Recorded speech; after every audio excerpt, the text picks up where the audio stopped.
असम के मुख्यमंत्री हेमंत बिस्वा शर्मा ने कहा है कि तेलंगाना राज्य को राजा का राज्य से छुटकारा मिल जाएगा और पार्टी के प्रदेश अध्यक्ष बंडी संजय कुमार के नेतृत्व में राज्य के आगामी विधानसभा चुनाव में भाजपा की जीत के बाद राम राज्य में बदल दिया जाएगा।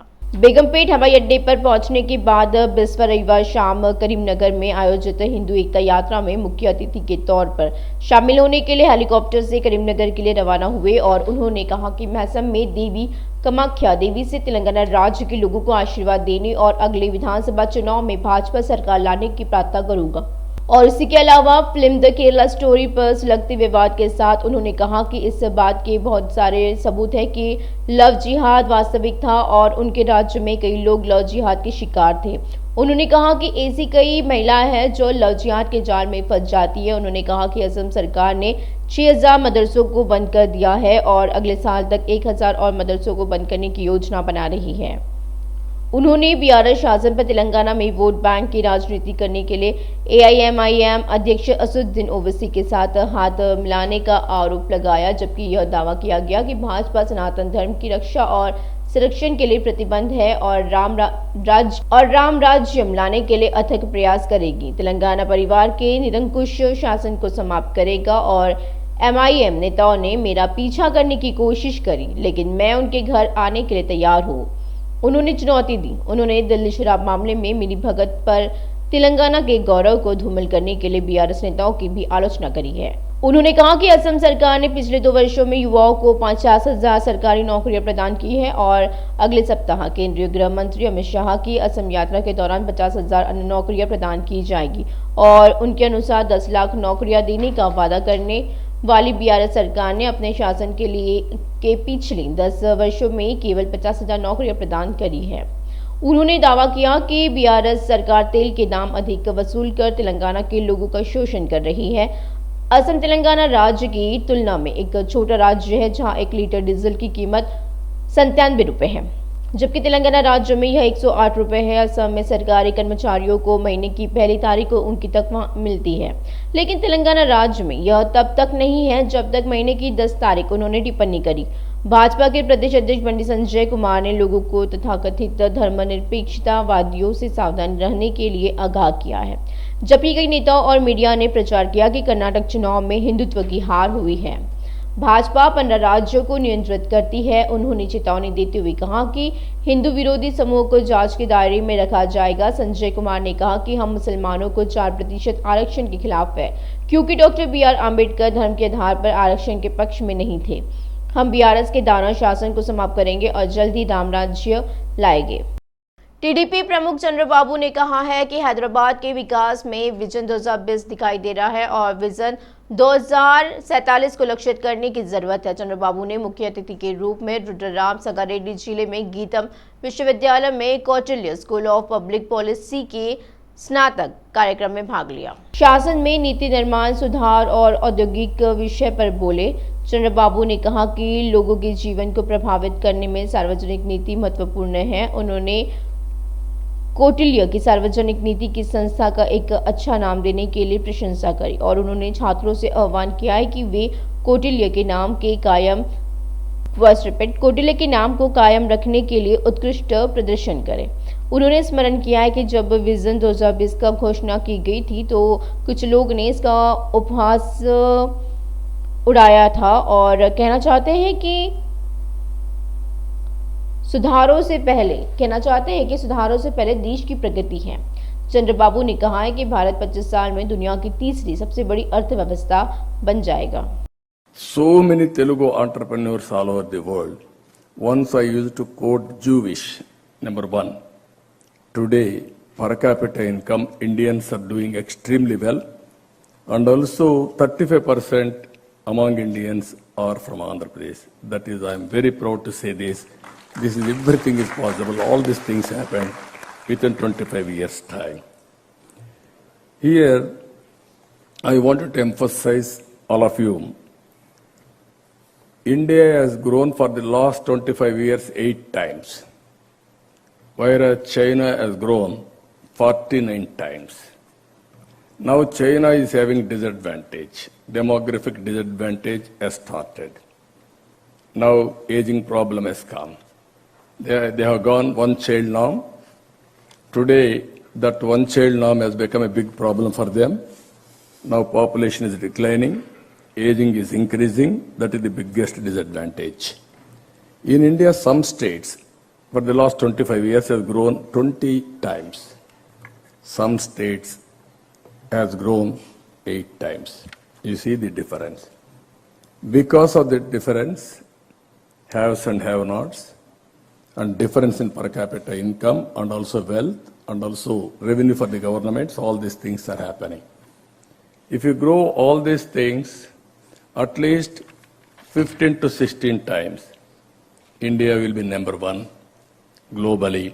That is going to happen. This is our dream. This is where we have to work it out. If you see, India is having 3 advantages.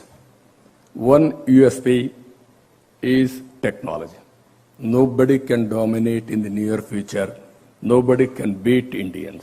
That is 100%.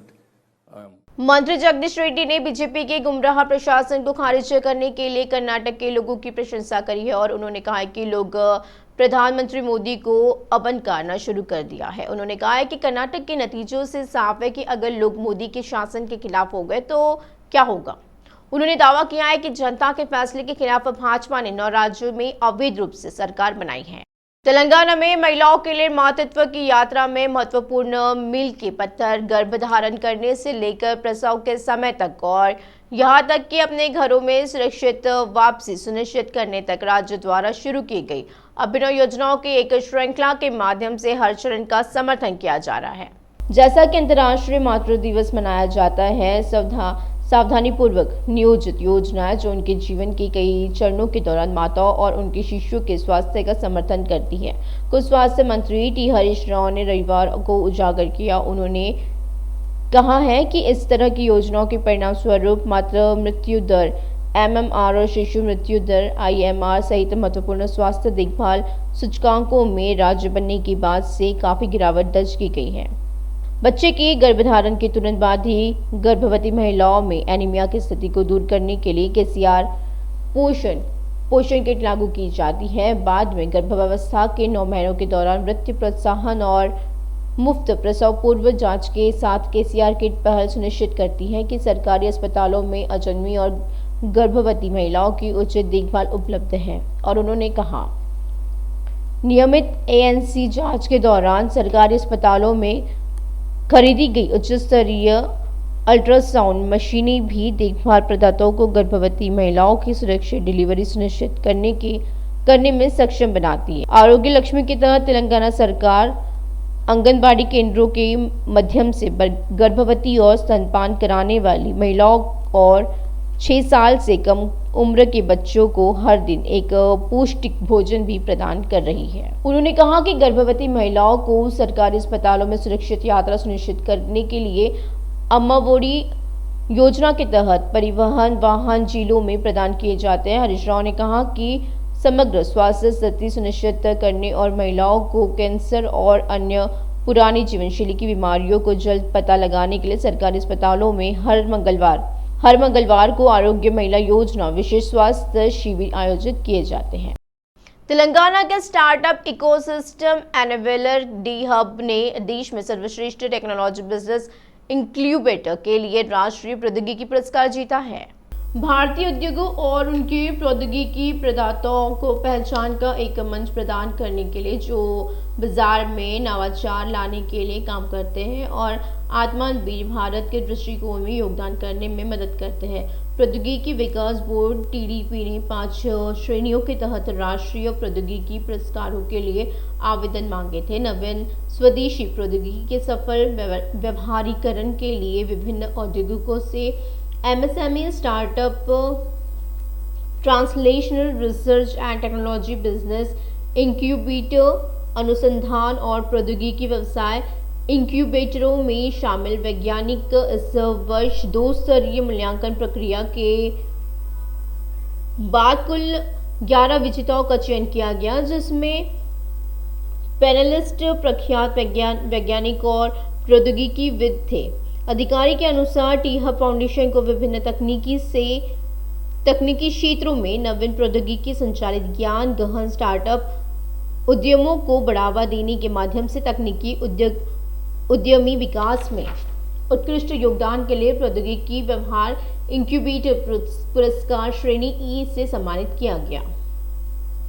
यह पुरस्कार राष्ट्रीय प्रौद्योगिकी सप्ताह 2023 के हिस्से के रूप में प्रदान किया गया था, जिसे प्रौद्योगिकी विकास बोर्ड द्वारा 12 केंद्रीय मंत्रालयों और विभागों के साथ अटल इनोवेशन मिशन पर प्राथमिक ज्ञान देने के साथ आयोजित किया गया था। नवाचार जीवन चक्र की विभिन्न क्षेत्रों से कार्यक्रमों और नवाचारों को केंद्रीय थीम के साथ school to startup innovating minds to innovate PIB की एक विज्ञप्ति से दिया गया है। स्थानीय लोगों ने सरकार से शहर के जुबली हिल्स निर्वाचन क्षेत्र के वेगलाराव नगर मंडल में श्री राजनिया स्वामी मंदिर के पुजारियों के खिलाफ कार्रवाई करने की गुहार लगाई है। डॉक्टर जयंती ने सवाल किया कि मंदिर में आने वालों के खिलाफ कथित रूप से जातिगत भेदभाव दिखाने के लिए पहले से ही अदालती मामलों का सामना कर रहे पुजारी मंदिर में कैसे बने रहेंगे। उन्होंने अनुरोध किया है कि जो प्रधान पुजारी जातिगत भेदभाव दिखा रहा है और महिलाओं के साथ दुर्व्यवहार कर रहा है, उसे स्थानांतरित कर दिया जाना चाहिए और ऐसे पुजारी नियुक्त किए जाने चाहिए जो भगवान के खिलाफ भेदभाव नहीं करते हैं। खैरताबाद सामुदायिक स्वास्थ्य केंद्र के कर्मचारियों ने टीएनजीओ सेंट्रल एसोसिएशन के अध्यक्ष मामिला राजेंद्र के जन्मदिन समारोह का आयोजन किया। टीएनजीओ केंद्रीय संघ प्रचार सचिव शिलजा ने अपना जन्मदिन मनाने के लिए केक काटा और कर्मचारियों ने राजेंद्र को जन्मदिन की बधाई दी है।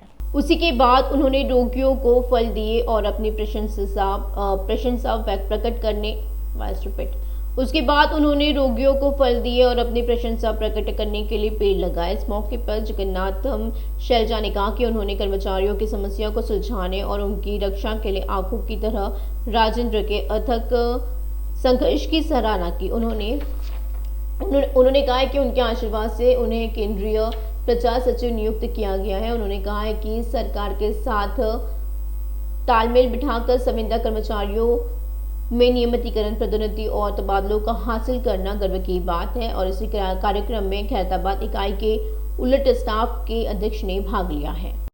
अशोकनगर स्थित 21वीं सदी की आईएएस अकेडमी के छात्र हड़ताल पर चले गए और छात्रों ने ये कहते हुए अकेडमी में धरना दिया कि वे ग्रुप 2 टेस्ट सीरीज के नाम पर गलत प्रश्नों के साथ परीक्षा आयोजित कर रहे हैं और प्रत्येक में 6500 चार्ज कर रहे हैं। छात्रों का आरोप है कि पूर्व में भी गलत प्रश्न पत्र प्राप्त हुआ था। मामला अकेडमी प्रबंधन के संज्ञान में लाया गया था, लेकिन कोई बदलाव नहीं किया गया। उन्होंने नाराजगी जताते हुए कहा है कि दूर दूर से यहां पढ़ने आने वाले लोग अपनी जान से खिलवाड़ कर रहे हैं। उन्होंने उनके द्वारा भुगतान की गई वापस करने की मांग की है। उन्होंने उनके द्वारा भुगतान की गई फीस वापस करने की मांग की गई है। हैदराबाद कस्टम की एयर इंटेलिजेंस यूनिट के अधिकारियों ने रविवार को शमशाबाद आरजीआई एयरपोर्ट पर एक यात्री के पास से 1.2 किलो सोना जब्त किया और सीमा शुल्क अधिकारियों के मुताबिक यात्री रविवार सुबह रियाद से बेहतरीन होते हुए पहुंचा। संदेह होने पर अधिकारियों ने यात्री को रोका और उसके सामान की जांच की तो इमरजेंसी लाइट की बैटरी के अंदर 24 कैरेट शुद्धता की 14 सोने की छड़ी मिली है।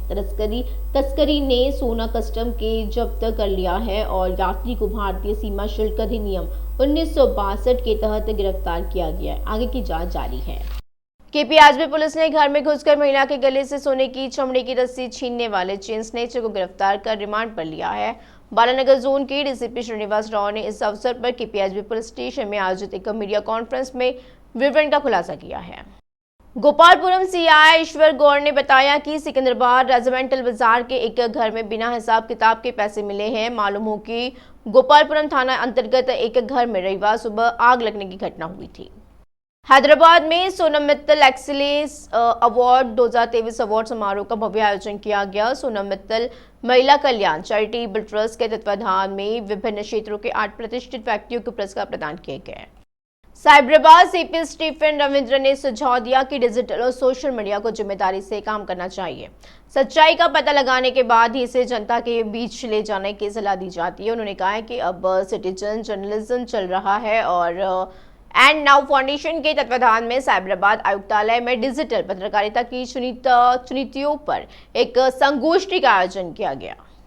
राज्य में हुई बेमौसम बारिश के बाद लगातार दूसरे दिन तापमान में वृद्धि जारी रही। राज्य में मंचेरियल में अधिकतम तापमान 45.9 दर्ज किया गया। आईएमडी के अधिकारियों ने कहा है कि उत्तर पश्चिमी हवाएं तेलंगाना में बढ़ते तापमान का कारण बन रही है। TS development and planning society की एक रिपोर्ट के अनुसार राज्य के 5 जिले 45 से 45.9 डिग्री के तापमान के साथ रेड अलर्ट पर थे, जबकि बाकी राज्य 41 से 44 डिग्री और उससे अधिक तापमान के साथ ऑरेंज अलर्ट पर थे। मंचरियाल में दिन का उच्चतम तापमान 45.9, जगतियाल में 45.5, कुमारम भीम में 45.4, निजामाबाद में 45.1 और नलगोंडा में 45 दर्ज किया गया।